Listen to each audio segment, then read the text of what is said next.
हमारी महिला महाविद्यालय की ऑनलाइन क्लासेस में मैं अरविंद सैनी आप सभी स्टूडेंट्स का फिर से एक बार स्वागत करता हूं। आज अपन इम्यूनोलॉजी की थर्ड क्लास में हैं और थर्ड क्लास के अंदर अपन बात करेंगे उपार्जित प्रतिरक्षा के विशिष्ट लक्षण। अपन ने उपार्जित प्रतिरक्षा या फिर स्पेसिफिक इम्यूनिटी की बात की थी पहली क्लास में। देखो स्पेसिफिक इम्यूनिटी जो कि क्या है, उपार्जित या अर्जित प्रतिरक्षा भी है और इस प्रतिरक्षा के जो स्पेशल कैरेक्टर है और यूनिक कैरेक्टर है, उनकी विशेषता है, उनकी अपन बात करने जा रहे हैं। तो पहली बात करें अपन पहले पॉइंट में, तो ये है स्पेसिफिसिटी।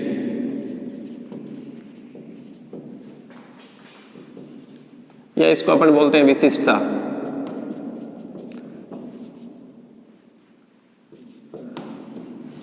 देखो स्पेसिफिसिटी की बात करें अपन तो उपार्जित प्रतिरक्षा है, उसका एक महत्वपूर्ण एक विशिष्ट लक्षण ये है कि ये विशिष्टता का गुण रखती है।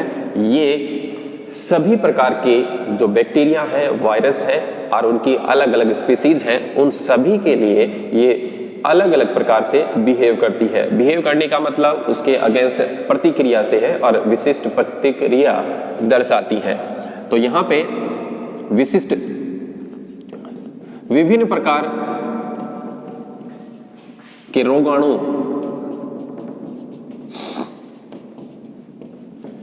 के प्रति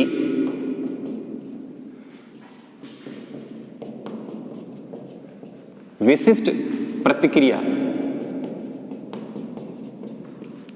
दर्शाती है। ठीक है, तो एक इसका यूनिक जो कैरेक्टर हो गया क्या है कि स्पेसिफिसिटी, ये विभिन्न प्रकार के जितने भी अपने सूक्ष्म जीव होंगे या रोगाणु होंगे उनके अगेंस्ट अलग से एक क्या है प्रतिक्रिया दर्शाएगी। और दूसरा जो अपन कैरेक्टर है वो है डायवर्सिटी की।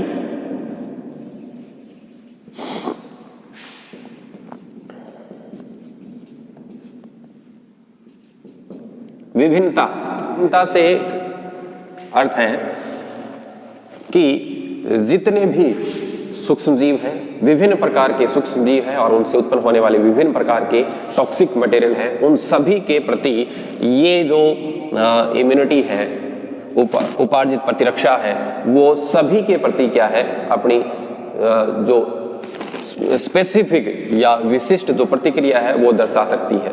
इसका मतलब क्या हुआ? इसका मतलब ये है कि इसकी डाइवर्सिटी बहुत ज्यादा है और ये विभिन्न प्रकार के जो रोगाणु है उन सभी के प्रति क्या है अपनी प्रतिक्रिया दर्शा सकती है। तो ये दूसरा इसका कैरेक्टर हो गया कि इसमें डाइवर्सिटी का गुण है, ये बहुत सारे बैक्टीरिया और बहुत सारे वायरस के प्रति अपना रिस्पॉन्स शो कर सकती है। इसमें ये नहीं है कि कोई एक पर्टिकुलर बैक्टीरिया या वायरस के प्रति ही ये अपना रिस्पॉन्स शो करेगी। ये विभिन्न प्रकार के टॉक्सिक मटेरियल और सूक्ष्म जीवों सभी के प्रति क्या है अपना रिस्पॉन्स शो करती है। तीसरा और इंपॉर्टेंट जो इसका फीचर है वो है अपना और पराया।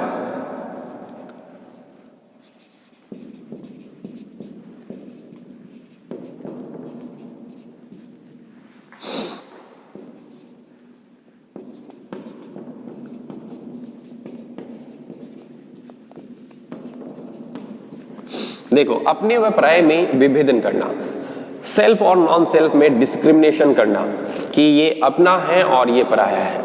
देखो यहाँ पे अपने अभी एंटीजन वर्ड का प्रयोग नहीं करेंगे, लेकिन फिर भी थोड़ा सा समझने के लिए कि एंटीजन वर्ड जो है या रोग कारक की बात करेंगे अपन। देखो रोग कारक क्या है? रोग कारक वो है जो कि शरीर का नहीं है, जो शरीर का पार्ट नहीं है और वो किसी भी तरीके से अपने शरीर में एंटर कर गया है। तो उसके लिए जरूरी है कि बॉडी अपनी क्या है उसको आइडेंटिफाई करे और ये इम्यूनिटी पावर जो है, जो इम्यून सिस्टम है, उसके अंदर जो स्पेसिफिक इम्यूनिटी है वो इसमें डिस्क्रिमिनेशन या विभेदित करने में सक्षम है कि ये जो पार्ट है वो अपनी बॉडी का है और ये पार्ट है वो अपनी बॉडी का नहीं है। तो ये बहुत इंपॉर्टेंट कैरेक्टर हो गया कि स्पेसिफिक इम्यूनिटी है या उपार्जित प्रतिरक्षा है, वो क्या करती है अपने व पराये में विभेदन आसानी से कर सकती है, जिसकी वजह से अपन जो इम्यून सिस्टम है वो क्लियरली ये कह सकता है कि हाँ ये बाहर का है और ये रोग कारक है। चौथा, इसके अंदर याददाश्त का है। याददाश्त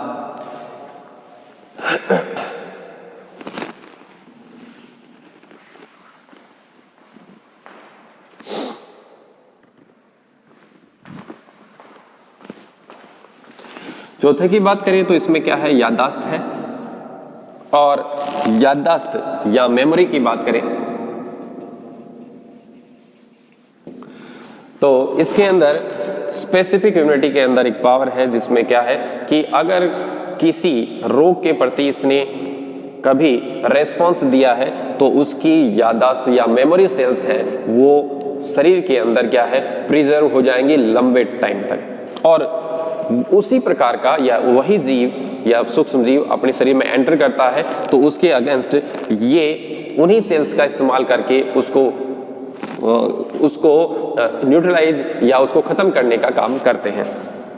तो मेमोरी की कैपेसिटी है कि एक बार अगर कभी भी कोई व्यक्ति बीमार पड़ता है तो आने वाले दोबारा संक्रमण, उसी प्रकार के संक्रमण से बहुत अच्छे से निपट लिया जाता है। तो मेमोरी की भी एक इसके अंदर क्या है, विशिष्ट एक लक्षण है। तो कुल मिला के अपने पास में जो यूनिक फीचर है स्पेसिफिक इम्यूनिटी के, वो कौन कौन से हैं? एक तो विशिष्टता का है, दूसरा डाइवर्सिटी का है, और अपने व पराये में विभेदन करना ये बहुत अच्छी से जानती है। याददाश्त, मेमोरी सेल्स भी इसके अंदर प्रेजेंट होती हैं।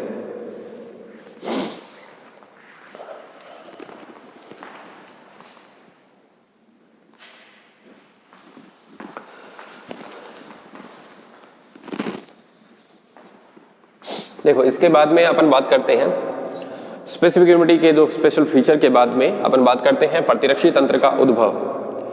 देखो इम्यून सिस्टम का ओरिजिन कहाँ से होता है?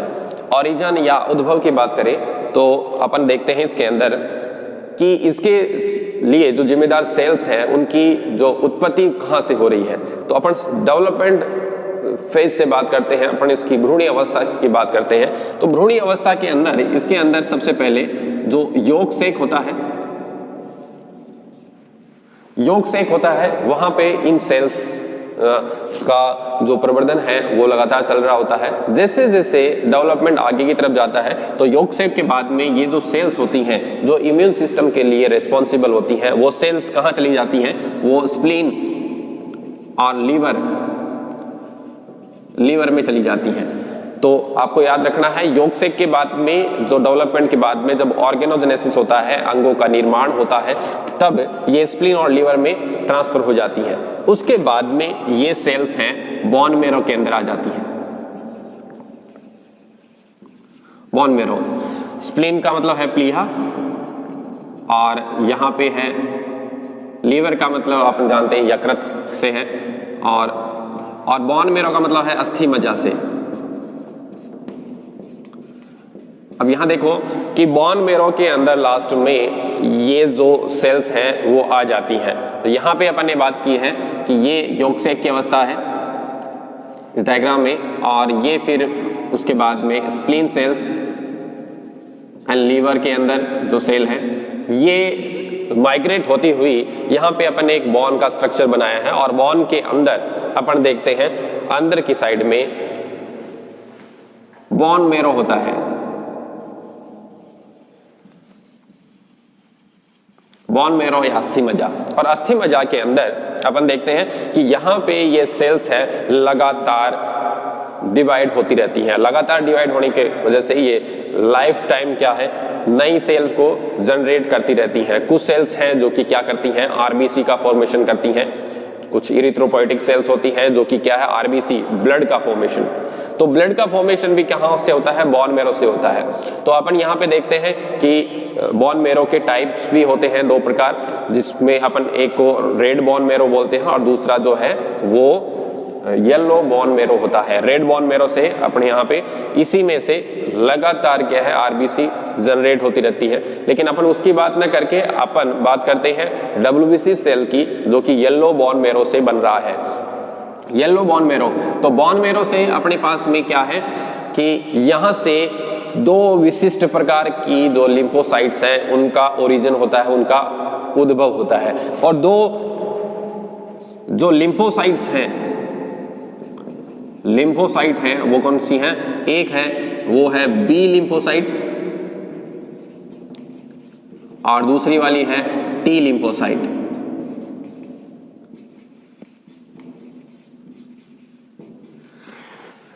तो लिम्फोसाइट है वो अपने पास में दो प्रकार की हैं, एक है बी लिम्फोसाइट और दूसरी है टी लिम्फोसाइट। अब देखो यहां से बोन मेरो में से लिम्फोसाइट जनरेट हो रही हैं और लिम्फोसाइट्स कुछ सेल्स हैं जो कि क्या हो रही हैं, बोन मेरो के अंदर ही उनका ओरिजिन हो रहा है और वहीं पे वो मैच्योर हो रही हैं।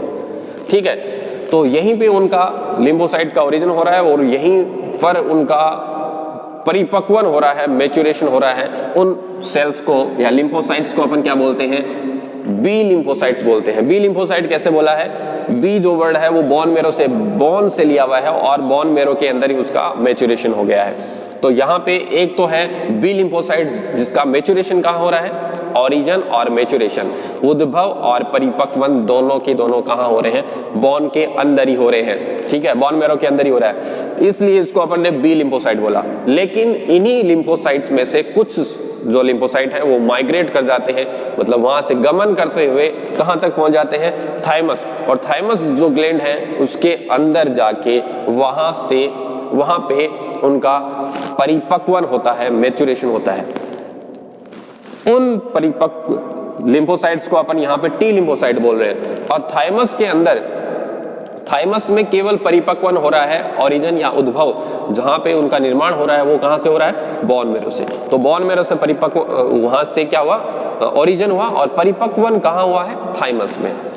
थाइमस में परिपक्वन होने के बाद में ये जो टी लिम्फोसाइट्स हैं, टी कहां से आया? थाइमस से आया है। तो टी लिम्फोसाइट्स जो हैं वो कहां चले जाते हैं? लिम्फेटिक टिश्यूज के अंदर चले जाते हैं और लिम्फ नोड के अंदर जमा हो जाते हैं। ये लिम्फेटिक टिश्यूज क्या होते हैं, लिम्फ नोड क्या होते हैं, इसके आगे अपन बात करेंगे। तो ये जो है यहां से मैच्योर होके लिम्फेटिक टिश्यू और लिम्फ नोड के अंदर चले जाते हैं। और उसके बाद में अपन बात करें, यहां तक की अपन बात करें, यहां पे एक जो वर्ड है आपको याद रखना पड़ेगा कि जो कई बार एग्जाम में पूछा गया है कि बर्ड्स के अंदर बी लिम्फोसाइट का मैच्योरेशन कहाँ होता है? मैच्योरेशन या परिपक्वन की बात करें तो बी लिम्फोसाइट कहाँ हो रहा है? बोन मेरो में। टी लिम्फोसाइट कहाँ हो रहा है? थाइमस में। लेकिन बी लिम्फोसाइट का परिपक्वन बर्ड्स के अंदर बर्सा ऑफ फेब्रिसियस में होता है। बर्ड्स में कहाँ हो रहा है? बर्सा ऑफ फेब्रिसियस, ये एक ऑर्गन है और वहां पे आके बर्ड्स के अंदर बी लिम्फोसाइट का मैच्योरेशन होता है, बर्सा ऑफ फेब्रिसियस। ठीक है, अब बात करते हैं कि ये काम कैसे करती हैं। भाई ओरिजिन की अपन ने बात कर ली, उद्भव की, कि शुरुआती दौर में यॉर्कसेक के अंदर और उसके बाद में स्प्लीन और लीवर के अंदर, वहां से माइग्रेट होती होती ये बोन मेरो में। और बोन मेरो में भी अपन ने दो लिम्फोसाइट्स को देखा है कि वहां पे उसका निर्माण हो रहा है, लेकिन निर्माण के बाद में परिपक्वन की बात करें तो कुछ का थाइमस में हो रहा है और कुछ का बोन मेरो के अंदर हो रहा है। अब बात करते हैं कि किसी कारणवश बॉडी के अंदर क्या है? एंटीजन एंटर करता है।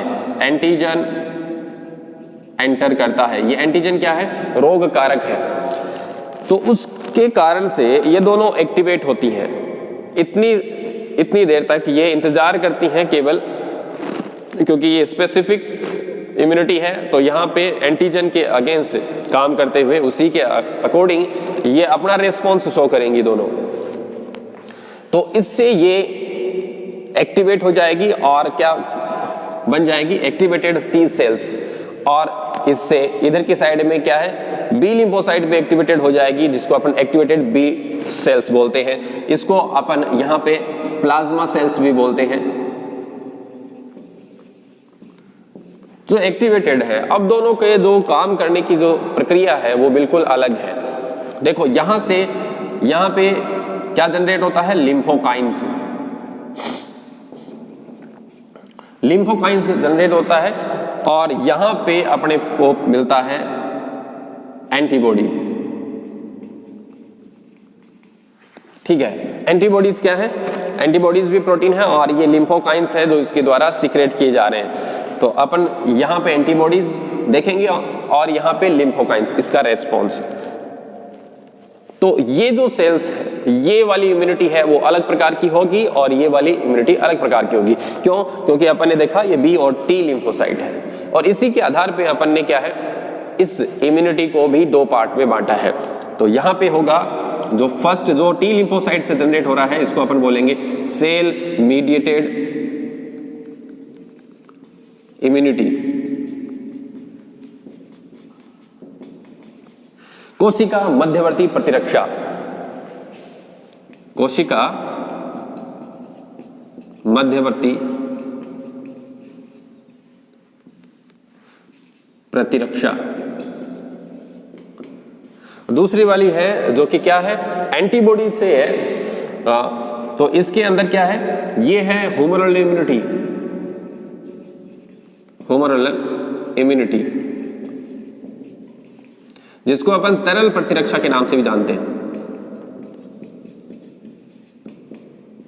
तो यहां पे अपन ने क्या देखा है कि इम्यून सिस्टम है वो धीरे धीरे कैसे जनरेट होता है, कैसे कैसे कैसे बनता है। तो डेवलपमेंट, शुरुआती डेवलपमेंट से अपन भ्रूण अवस्था से चल रहे थे, योग सेक से, स्प्लीन से होते हुए बोन मेरो में, और बोन मेरो से अपन को दो लिम्फोसाइट्स मिल रही हैं और दोनों ही अलग अलग तरीके से बिहेव कर रही हैं। और अलग अलग बिहेव कर रही हैं इसका मतलब क्या है, इनको अपन ने दो अलग अलग इम्यूनिटी या प्रतिरक्षा में बांट दिया है।